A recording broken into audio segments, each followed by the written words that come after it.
involved in drug supply and is in current possession of a firearm. The West Midlands, home to some of the most notorious gangs in the UK. Keon Lincoln was just 15 years old when he was set upon in Handsworth in Birmingham. He died in hospital 2 hours later. We just see him laying on the bench, just blood coming out, basically on the verge of dying. A region where people as young as 11 are being drawn into gang life. I always told myself, why am I still like this? Why am I doing the same thing again and again and getting caught for the same thing again and again? We are following the young people stuck in gangs. What's brought you to counselling? I get nightmares from what happened. Their lives are in danger, so we're blurring their faces, changing their voices, and using animation to tell their stories. When you're in this gang life, it's that feeling that makes you you need to do this, you need to do this. A 15-year-old boy died following a stabbing in Wolverhampton. The way I see kids getting stabbed nowadays, and I felt trapped in my own area. We have exclusive access to the cops dealing with the young people caught up in gang rivalry. All you do is circle the ends all day, doing jack shit, same how you doing now, jack shit. And the charity trying to help them break free. Basically, I'm just unstoppable. Oh, if you look around there, you're either gone permanently or you're in prison.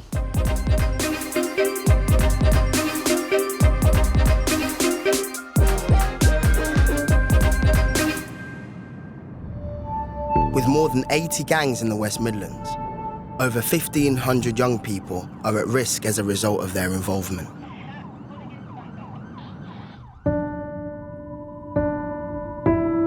One of these people is 17-year-old JJ.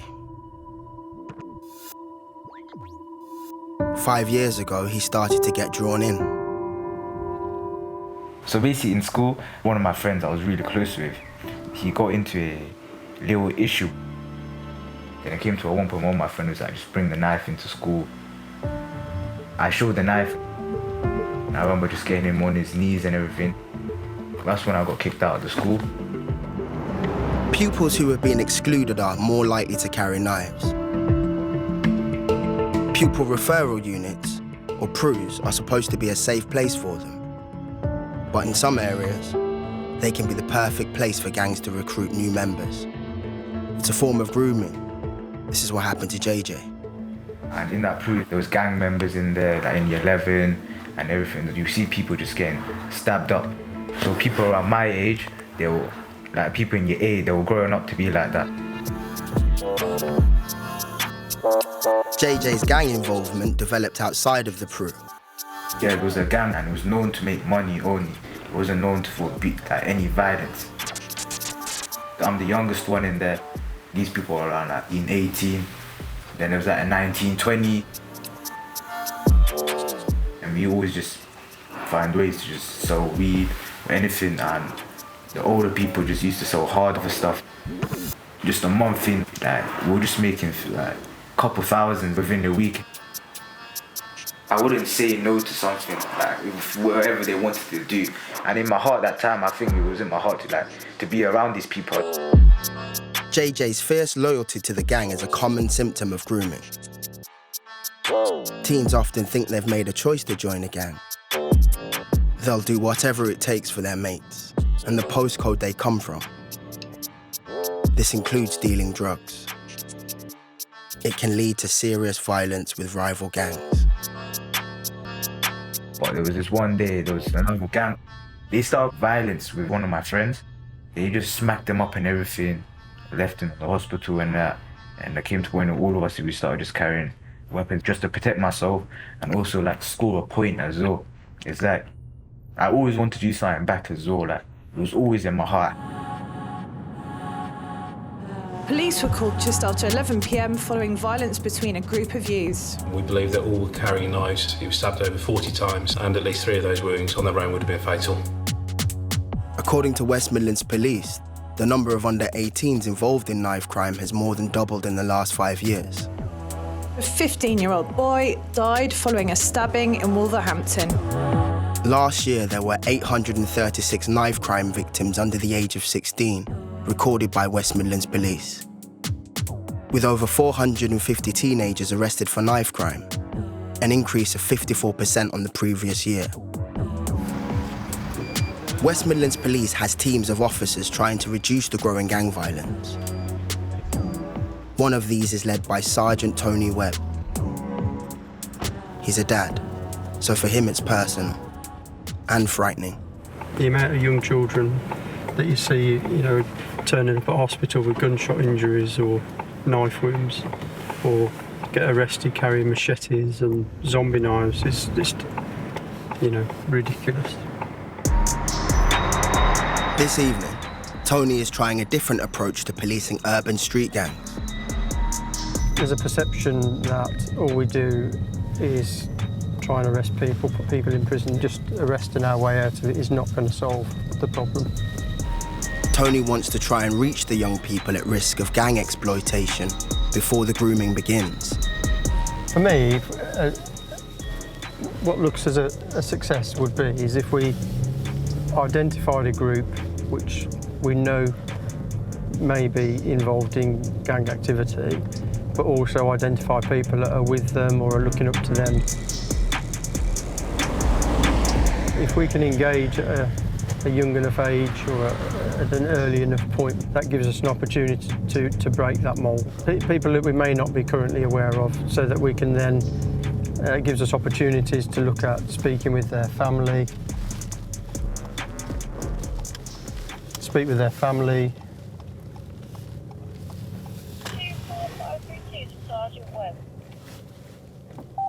Go ahead.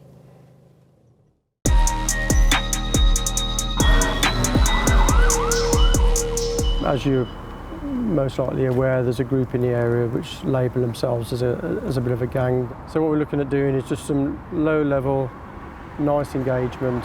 Hopefully they'll speak to us. Sound Sarge? Lovely. Okay, lovely. Thank you. That gent is one of the ones that represents the group we've discussed. Yes, I think unfortunately they know our car range. Gangs use social media to share the details of unmarked police cars, and this is a car that the group recognised. So one of these is one of the gang numbers. I don't think they want to engage with us, unfortunately.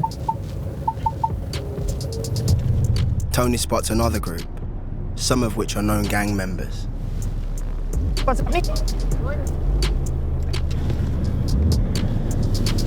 Yeah, man. How you doing? You all right? Okay. How you doing? Get off, fam. Get off what? No point to me. Oh, we're here to engage with you. Mom's life, all you do is harass us, bro. Mom's, all you do is circle the ends all day, doing jack shit. Jack shit, same how you doing now. Jack shit. Who have you caught? What have you got out running after us? Fuck all. No, gas. Fuck all. Come stop.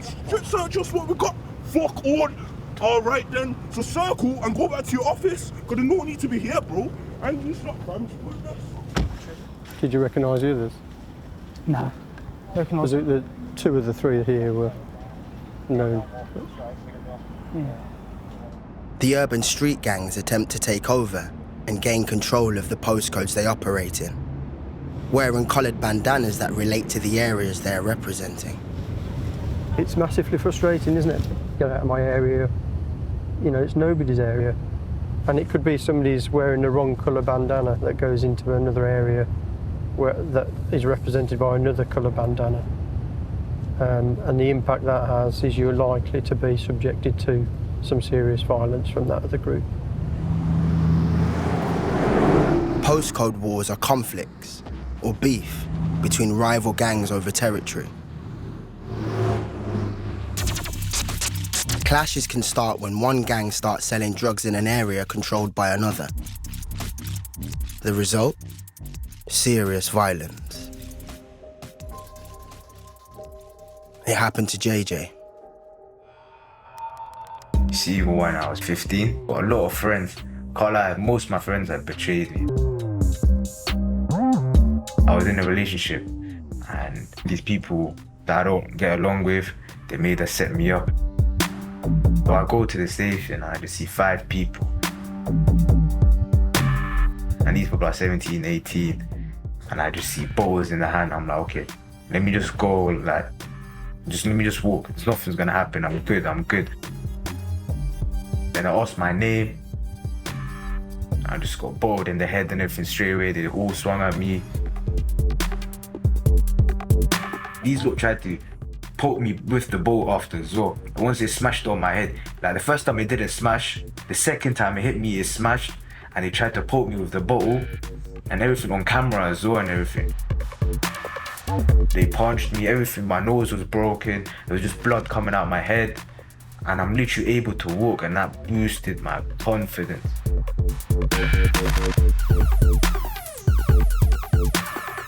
If someone does something mad to me, I can hold it, I can firm it, I can endure the pain. And that's when after, it got me mental though, the fact that they did it to me.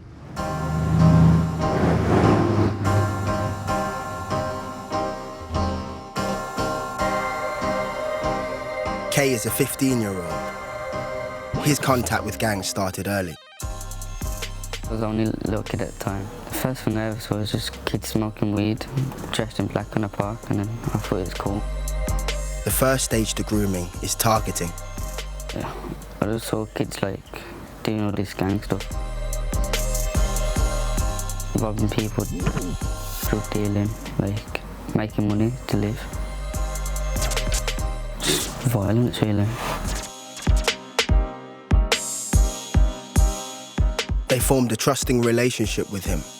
Comes as like a whole new family, like when you join gangs and that. You feel like no one's gonna touch you because you know people. And then he was trapped. It made me feel good at the time, but then they start making you doing stuff and then you get involved with their beef.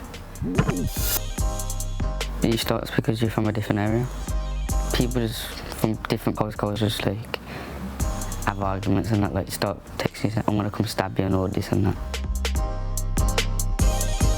When I started getting the beef with a lot of people, I couldn't go anywhere no more. Felt trapped in my own area. Yeah,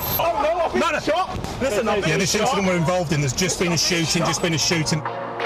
Last year, West Midlands police recorded 585 firearm offences. That's the second highest behind the Metropolitan Police. Possibly behind a white BMW, just involved in a shooting on the A38 Great Charles Street, heading out of Birmingham. And there were 270 gunshots fired.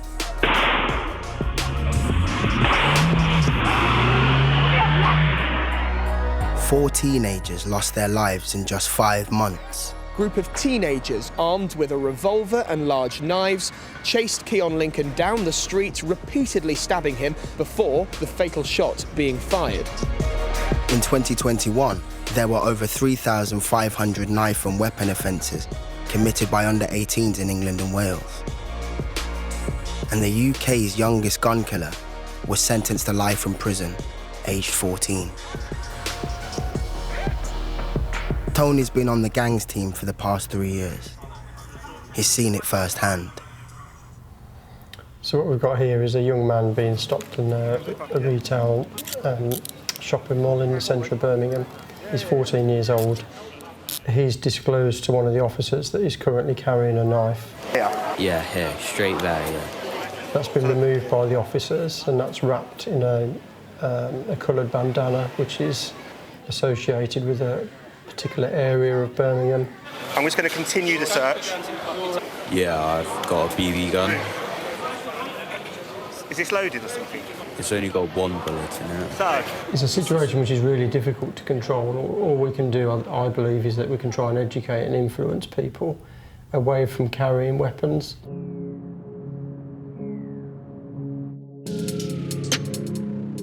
JJ is struggling to escape his past. He joined gangs at the age of 12. He was subjected to a violent attack that was filmed and shared online. But the beating wasn't enough to pull him away from gang life. I always got let off when I was at 14. I'll get caught with stuff. They might even catch me with a knife. I got arrested at one time and they were just like, we're not gonna do anything. But once I turned 15, first 5 months, each month I'm getting arrested. I remember so well, like I would get arrested in January, February, March, April, made, bro, and after came to a point where one of my kids was thinking, why am I doing this? I started on my social media, all I see is like people serving 20 years, 15 years, life, just for the stuff they got caught with. I'm thinking, bruh, like, my life can't be like that. My life cannot be like that. This drugs thing is not gonna get you anywhere. Like, I start praying to God about it. He's freed me from a lot, I'll be honest. JJ is trying not to get drawn back into gang life. It's tough. Hey man, how you doing? I'm good, man. How are you? Last time JJ was stopped by the police, he avoided arrest, but he was referred to St. Giles Trust. They are one of the agencies that work alongside West Midlands Police to try and help young people escape gang life. They have counsellors and people with real-life experience. JJ has been working with Peter. He's dedicated his life to helping young people break free from gangs. It's nice and peaceful in here. It's calm. Yeah, it is. I believe in young people. I believe in that young people can make the right choices if they have the right guidance. They're vulnerable. Even the ones who are, gang affiliated, those who may have committed, crimes. So come on, man. How's things been, man? Now it's all looking peaceful. I'm walking with God.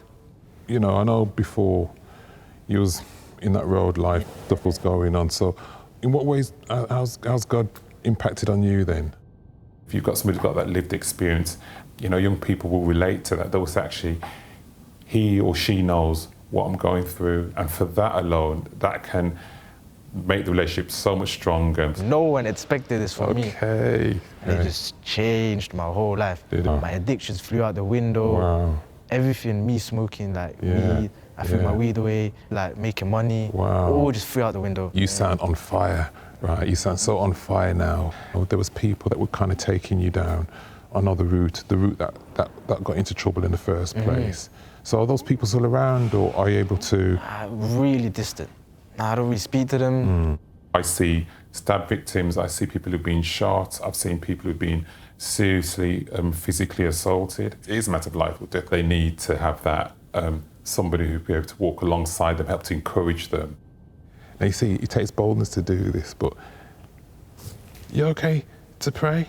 Yeah? And to close, okay, let's do this. All right. Father, Lord, I just thank you, Lord, that you continue to strengthen and guide him. I ask you, Lord, just to continue to be the father that you are to him and to love him the way that you do. In Jesus' name, we thank you. Amen. That was good that we met up, man. I'm telling you, it's brilliant. I love it. I'm glad that we've been part of the journey with you, man. Appreciate it, man. Appreciate everything. Brilliant, man, brilliant.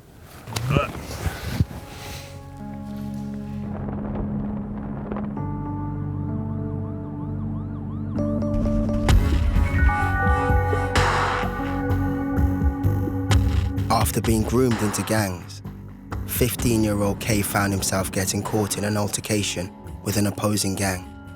I don't know what it is with postcode gangs, they just won't stop until they actually hurt you fully, like.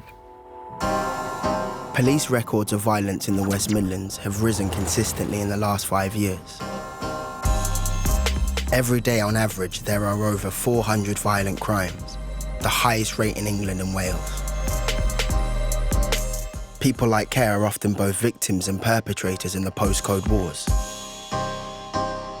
I was in this big shopping centre place and I just came out of McDonald's after eating chicken nuggets and that. And then a whole group of 20 lads came over running at me. I got punched in my face and then I dropped and loads of people stamped my head. And then my mates ran and then I was there myself. This one kid stopped and recorded me because I was dizzy. Loads of people was posting my face all over the internet, of my face all bloody and that. Social media is often used to provoke rival gang members. This can lead to violence. I carried a knife at one point because I felt like it would protect me. Machetes, like zombie knives. Just like big knives and that, like. I just struggled to like let it go. But eventually I just like started looking at how my family was taking it, like my mum. So she said if I end up getting revenge, she don't want me around the baby, so like that hurt me a bit as well. So I just had to let it all go, just leave it. Kay is one of the 15% of under 16s in England who are suspected to have mental health problems. Although Kay managed to escape the gang, he still found himself feeling trapped, living in fear because he's traumatised. Today he's having a therapy session with Tanika, a counsellor from St Giles Trust. How are you feeling now since the incident? As the months gone on after getting jumped, like I started getting anxiety and all this, like PTSD. Okay, and how does that make you feel? It makes me feel bad because I'm the one that started that beef and that with them lot, so it could put my family in danger. Like, if the people can't get to me to hurt me again, I feel like the people are gonna hurt my mum or anyone that can get their hands on, like my brothers and sisters. Where's that worry still coming from? The way I see like kids getting stabbed nowadays and that's what worries me. I get like woken up in the middle of the night and that from like nightmares from like what happened. So, yeah, that can happen because of trauma. Does it scare you? Yeah, sometimes. I do get really paranoid with like motorbikes and like when I like see a moped like two people on a moped racing around. Okay, and that still happens? Yeah, that still happens. I just don't like bikes and that because I saw so many people that jump off bikes or just stab people. Has there been a time since the incident where you've seen a moped and haven't thought that, or have you? Or are you No, I always that? do. Even if a car's like parking up in front of me, I just get scared thinking people can jump out on me. Okay, and how do you manage calming yourself back down? I just can't. It keeps happening until like it just stops itself.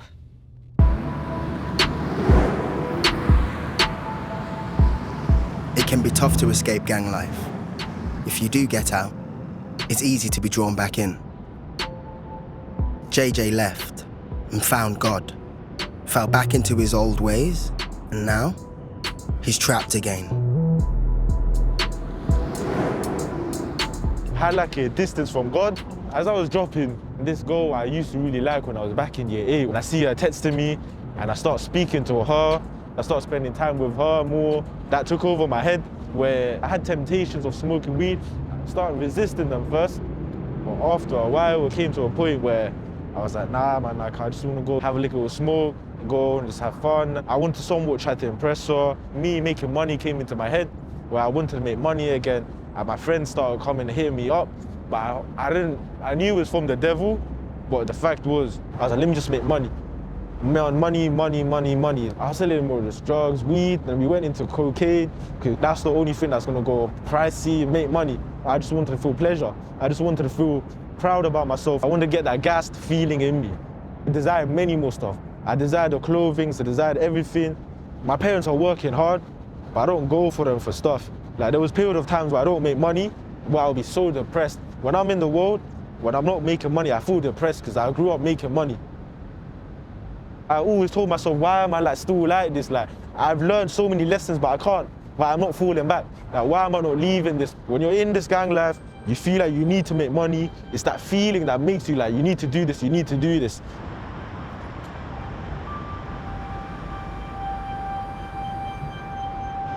For JJ, the consequences of falling back into gang life could be catastrophic.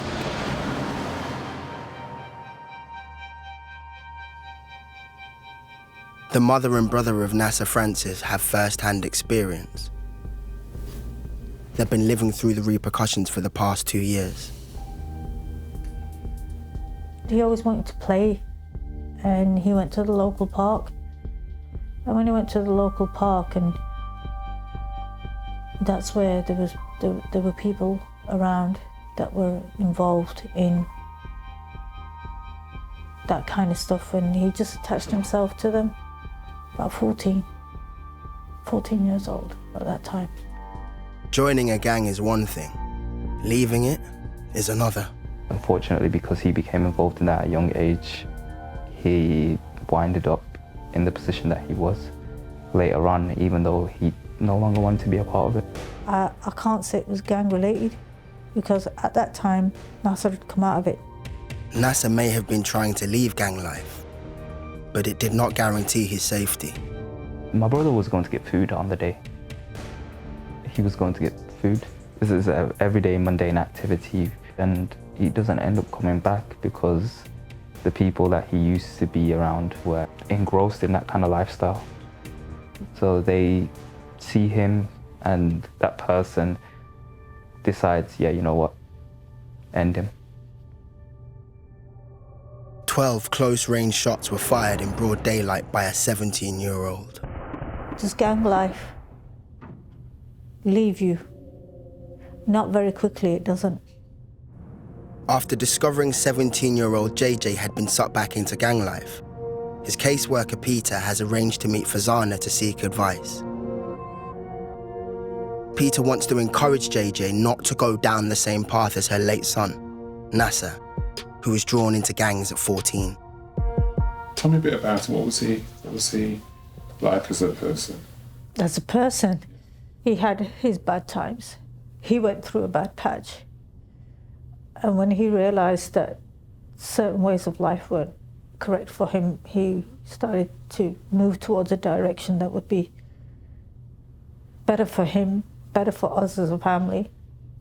When did you notice there was a change in him? Just before he was 20 years old, he'd got himself a job which was well paid, and he was supposed to start that in 10 days' time from the time that they took his life. And I'm working with a 17-year-old who has been involved in drug dealing. But what could you advise him? Go away from it, save your own life if you can. And if you've got family members that really, really do mean something to you, the choices that you make can have an effect on them. Last year, St. Giles Trust helped over 1,700 teenagers at risk of gang involvement. Many of their caseworkers have real-life experience. Like Neelam, she works with 12 girls under 18 across the West Midlands. Today, she's brought a teenager with Corti to a music studio. I see a lot in the young people I work with. I've been through it. I've been through the peer pressure. I've been through making bad decisions with being around the wrong people. Gangs groom and exploit young people for their own criminal gains. My daddy wasn't there since the age of 5. The way that they'll do it is trying to establish what their vulnerabilities are. He came back looking at all of this was fine. For a young person's vulnerabilities, they have a sense of belonging. You know, they want protection. That gang will make sure that they fill that void. From a kid I wasn't antics, I never gripped a weapon. They tried to tell my parents that my kid has got aggression. But they are now claimed within that gang, so there's no me in there now, there's we. And the problem with the we part is that young people are very unaware of the risks and being entrenched. I was deep involved and nobody came to save me. Feeling all alone in public, my man trying to play me. They sold this little pretty imagery of what gangs should be, but once they're in it, truth is slightly different. Do what it takes. It's my time. I'll shine. I'll shine. Making my way up out of these dark times. Young people with vulnerabilities are more likely to be targeted by gangs. Growing up around domestic violence is tough. There are on average over 150 incidents every day across the West Midlands. For young people exposed to this, gang life can seem a welcome escape. One of these people is 15-year-old Elle. She's been working with Neelam for the past 5 months. My mum's boyfriend, I liked him, but he was involved with bad stuff. He started drinking, started going out, not working, started leaving us at home for ages. He started becoming abusive. My mum was pregnant, I was the one trying to defend my mum. I was 6, but I felt so much older then. I remember one day I just kept calling and calling my mum for an hour, over an hour. She wasn't answering. About 20 minutes after that, my mum calls me, like screaming and shouting, saying, "Come back to our house, he's hitting me." See my mum like in a dressing gown, she was crying, like I didn't know what to do. I just blacked out. I started hitting a grown man. I started throwing my mum's heels at him, everything. Like I hated him. I feel like I've become angrier. Anger and aggression can become a way of life. When I get mad, I'm kind of uncontrollable. Like, I stop seeing colours, get really hot. I start screaming. The times when I've gotten into fights, like, the teachers, they were trying to stop me. Like, I was punching the teachers, hitting the teachers, trying to push them away so I can get to that certain girl, so I can go back to her and fight her even more than I already have. Like, basically, I'm just unstoppable. Elle's recklessness in violent situations makes her exactly the sort of person gangs look to recruit for county lines. City-based criminals exploit vulnerable young people, sending them to rural areas to sell drugs for them. Once there, they live in cocooned properties with drug addicts. The warrant we're going to is the believed line holder or person that's organising the county line. Today, Tony is hoping to shut down one of these lines and save the young people caught up in the operation. This young man has got a history of being involved in county lines and is using children as young as 14. Right.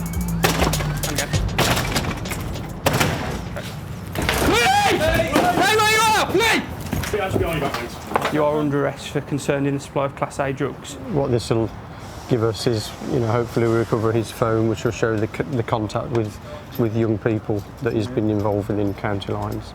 So we'll be able to then reach out to those children and families to look at safeguarding. The alleged line holder is escorted to Birmingham Central Police Station to be interviewed. Circumstances are a drugs line has been operating between April 2022 and July 2022. He's very young, believed to have been involved in county lines for a number of years now, and has clearly become the exploiter as opposed to being exploited. As gangs evolve and their numbers grow, so does the competition between them. They need to groom new members to survive. Cheers.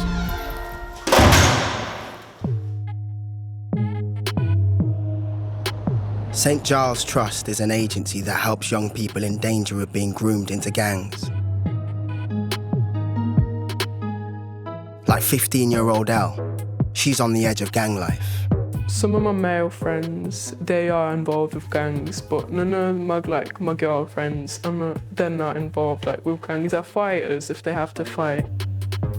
I like fighting, I just find it fun. But sometimes I get a fight because I get mad and I actually want to fight. Sometimes I fight just for the involvement. One of the actual proper fights I've gotten into, I walk up to the girl and then one hand I grabbed onto her hand, the other I just start punching her face. So I watch back at the video, her face going backwards. That girl, she pulled out a knife. I know I shouldn't be going up to her trying to fight her when she has a knife, but I'm not really bothered. My friends, they've been stabbed quite severely, but they still survived. So I'm thinking, they survived, I can survive. Last year, over 200 people died in England and Wales as a result of knife crime. This one gang, my male friends, they ended up making songs about them, and then them group of boys from the different gang, they got mad. This boy, he runs up saying, "Oh, that and that has been stabbed, call the ambulance now." We run up and we just see him laying on the bench, just blood coming out. He was basically on the verge of dying. Me and my friend, we came back to my house and then we got added to a group chat of where the boys that stabbed my friend, they were actually in the group chat. We started like saying that someone might be dead right now, are you proud of it? And I was calling them by their real names, telling them to suck their mum. I knew what the boys could do, like I know they're crazy. But I haven't seen them since that situation. I got told they've been walking around town. I'm thinking, what the hell, what if I see them one day? Neelam wants to change Al's mindset and make her see that hanging out with gangs can change your life dramatically. It's not easy. It's not easy standing up to people that you've grown up with all your life. It's not easy being that one individual that takes a stand essentially and says, don't want to hang around with you. Did you see your friends around a lot while you was off? Yeah, well, some of them. When you're in each other's company, do you feel like you push each other to kind of get gassed up and like do silly things? Yeah. So, yeah, I want to see where you're at with it. So, what's the positives of being with friends in a big gang and what's the negatives? One of the pros is the safety. Like, if I'm with my friends that are around gangs and stuff, I'm going to be basically protected. So safety, protection, what else? Kind of reputation. Okay, so that's an interesting one, okay. If people know what type of people I'm involved with, they kind of basically would respect me. Al may be on the edge of gang life, but the longer she spends around these people, the harder it will be for her to escape. Without her realising the transition that she's just got herself into, the problem she's going to get is how she gets out of it. So you said about safety and reputation. You like fighting. Yeah. Yeah? You love it. Yeah. You make no hesitation about that. So in a sense, you developed a reputation through fighting. It's weird because I don't fight random people that I don't know, never spoke to or never met, nothing. Reputation don't always keep you safe, does it? But it makes you more of a target, if anything, would you not agree? Kind of. Yeah? While Elle may be engaging with the support from St. Giles Trust, Neelam is worried about her future. My concern is, you know, if she does something, you know, in a moment of madness, moment of anger, I'm worried that, you know, she could do something, you know, she might regret once she's calmed down. It's too late then. So what I would say is, just be aware of your surroundings. Just be aware of the people you got around you. What would be negatives for it? An unexpected gang fight. If there's two different gangs going against each other, just out of nowhere with knives and everything, the people that would be fighting would probably not understand that I'm not exactly in the gang, that I'm just friends with them, and they would try maybe jumping me or trying to stab me or something like that. Okay, so I'd put affiliation there. Yeah, because you said you're not in it, but it's who you know. Okay, that's a really good one. What other things do you think go against it? One more thing is probably about my family. My mum, she doesn't really understand how it all works, basically, how kind of serious it is. And if anything happens, if my address gets what people call baited out, and if there's people that basically want to get to me, then that will put my family in danger. She just wants what typically everybody wants, which is a stable life, happy environment, nice upbringing where she can, you know, be around her brothers and her mum without feeling like she's putting them in danger. That puts you in a sticky situation there, right? Because you just said you don't want to have that fight unless you absolutely have to have it, which is on a personal level. Oh, if you look around that, unfortunately it means you're either gone permanently, or you're in a situation where you're in prison and you've lost all the opportunities that you could have been outside. Yeah. So yeah, that's why I do what I do, because I do think she's one of many that I work with that has got a crazy amount of potential, but it's just making her understand and making her aware that she's got that. Following Peter's meeting with Fazana, he's seeing JJ. Her words have driven home the consequences of falling back into gang life. Come on, man, what's going on? You good? Telling me. You good? Yeah, man, I'm Cool, good, cool, man. cool. Peter wants to deter JJ from becoming trapped again before it's too late. You know, I meet parents, you know, who... Yeah, and they've gone through, you know, they've gone through stuff. They've seen their children, you know, go through stuff. And sometimes, you know, let's be real about this, it might end up in, you know, they might be dead, might be in prison, they might be, do you know what I mean? And, you know, for me, when I have those conversations, sometimes it's really, you know, it's hard, do you know what I mean? It's hard to hear those stories and 'cause it's real life. People have said the same thing to me, but it didn't get to my head because I was young, I was immature, but I was like, nah, I just want to make money. People have said the same thing to me, but I just didn't listen. It's better to listen, it's better to take people's advice and use that as wisdom in your life. Like, instead of keeping that knowledge, just use it as wisdom, let it practice in your life, what they're telling you, and just be like, nah, man, I don't want to do this. Like, looking at the amount of people that are like going through this, that should be an example, that should set an example. And the thing is, when I'm talking to parents now, what we try and do is we try to encourage young people to distract them from what they're getting involved in. And so to find things like, whether it be football, whether it be, you know, getting back into education. I'm gonna try to go university. That's what my aim is, to go university. I just wanna help out to the community and young people as well. That's one of my desires, help out young people through like what they go through. And I believe that's part of God's plan as well. While JJ may have left gang life behind him, there are still many more young people in the West Midlands unable to escape. Like 15-year-old Elle, she's still trapped. Neelam is doing all she can to help her control her anger and steer her away from gangs. Today, Neelam's brought Elle to meet women's boxing coach, Mav Akram. This could be the solution to Neelam's concerns. So, why boxing out of any of the sports? What makes you want to box? Because I like fighting, and it's just kind of another way to fight. In the right way? Yeah. It is a fantastic sport. It allows us to really sort of work with our emotions and in a sense that we can control them quite well. She's got a bit of a temperament with her anger, so managing it will be good for her.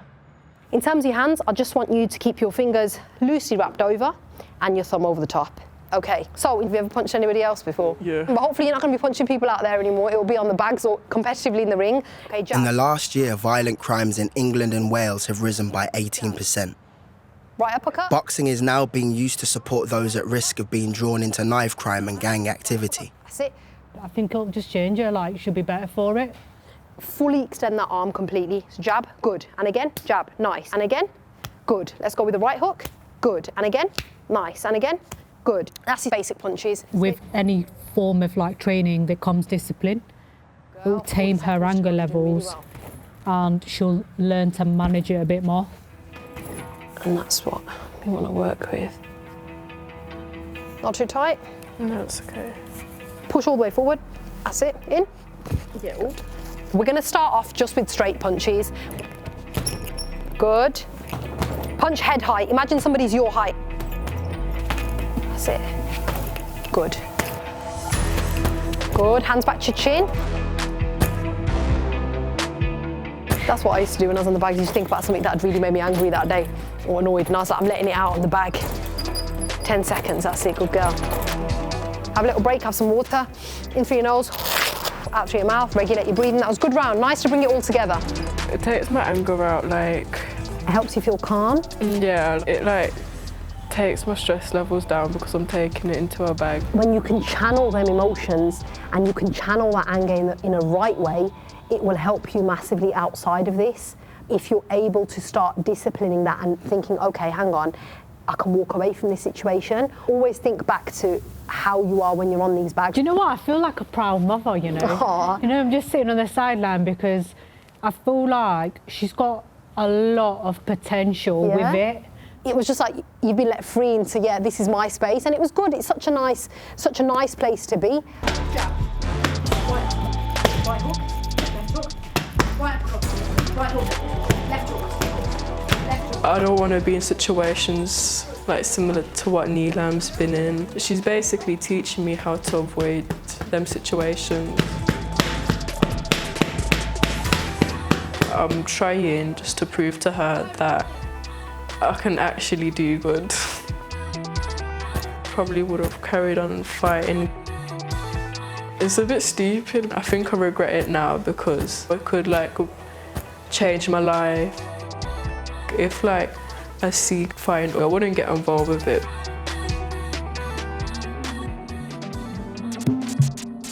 The alleged county line holder pleaded guilty and was convicted of supplying Class A drugs.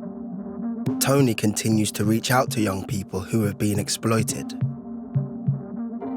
Fazana and Tamim want to speak in schools to spread the message of NASA and help influence young people. Kay is still suffering with PTSD and is continuing his therapy. JJ has stayed away from gang life and is hoping to go to university to study engineering.